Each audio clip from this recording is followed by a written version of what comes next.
Malegaon camp परिसरात 70 वर्षीय वयोवृद्धाचा दगडानं ठेचून खून. कॅम्पातील सोमवार बाजारपेठ संकुल नशेकर यांच्या विख्यात. महिला असुरक्षित असल्याचा स्थानिकांचा आरोप.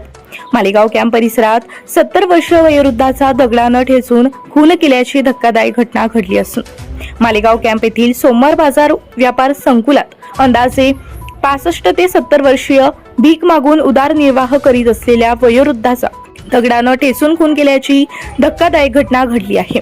पोलिसांकडून दगडानं ठेचून खून केल्याचा प्रथमदर्शी अंदाज वर्तवण्यात येत आहे.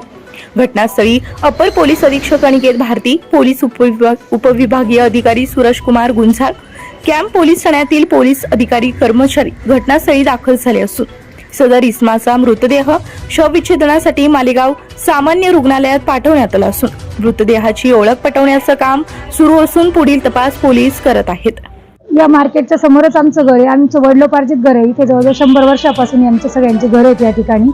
आणि या ठिकाणी जसं मार्केट तयार झालं आम्हाला खूप आनंद वाटला होता की चला बा काहीतरी चांगलं काम होते. पण जसं ते मार्केट सुरू तर झालंच नाहीये, परंतु असं बेदास एकदम भंगार पडलेलं आहे ते. त्यामुळे तिथे रात्री 10 वाजेनंतर 8 वाजेनंतर दारू पिणारे लोक, नशा करणारे लोक येऊन बसतात. त्यामुळे आमच्यासारख्या लेडीजला जर रात्री काही खाली उतरून जर एखाद्या दुकानातून एखादी इमर्जन्सी वस्तू आणायला जायचं असेल तर ती सुद्धा भीती वाटते की या इथून क्रॉस करायचं की नाही करायचं बा. आता पुढे नवरात्रीचे दिवस आहे, मंदिरात जातो माणूस, दांडिया खेळायला जातो, तर अशाच मध्ये टोळके जर बसलेले असते तर मग स्त्रियांसाठी तर म्हणजे इथल्या सगळ्या स्त्रियांना लाज पण वाटते आणि भीती पण वाटते तिकडून क्रॉस करायची. बांधकाम होऊन तर सुरू होऊन तर ते भरपूर आता 15 ते 20 वर्षापूर्वी ते सुरू झालं होतं, पण स्टे आल्यामुळे ते काम पुढे झालेलं नाही. आणि आता काही त्यांनी पुढचे गाळे फक्त चांगले करून बांधून सुरू करून दिले. जो हा मधला पट्टा आहे तो पूर्णपणे सोडून दिलेला आहे. एक तर ते बंद केलं पाहिजे, एक तर महानगरपालिकेने चालू केलं पाहिजे. नाही तर मग जो हा एरिया सुरू नाही तिथे पूर्णपणे कंपाऊंड बांधून एक रात्रीचा सिक्युरिटी गार्ड दिला पाहिजे, CCTV कॅमेरे पाहिजे की जेणेकरून आज एक गरीब म्हाताऱ्या व्यक्तीची एवढी हत्या झाली म्हणजे फार मोठी गोष्ट झालेली. भविष्यात असा काही अनुचित प्रकार या भागात घडू नये. आणि सगळे रहिवासी या ठिकाणी रहिवाशांच्या सुरक्षिततेचा सुद्धा आता प्रश्न निर्माण झालेला आहे या ठिकाणी.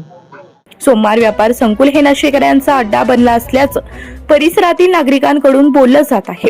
या ठिकाणी दररोज सायंकाळी वेगवेगळ्या प्रकारची नशा करणारे लोक येत असल्यानं या परिसरातील किंवा या रस्त्यानं ये जा करणारे शालेय विद्यार्थी व महिला या स्वतःला असुरक्षित समजत असून पोलीस व महानगरपालिका प्रशासनानं याकडे जातीनं लक्ष घालावे अशी मागणी होत आहे. महानगरपालिकेनं हे संकुल एकतर तोडून टाकावे किंवा संकुलाला कंपाऊंड करून एक सुरक्षा रक्षक द्यावं किंवा CCTV कॅमेरे बसवावे जेणेकरून अशा दुर्घटना होणार नाही.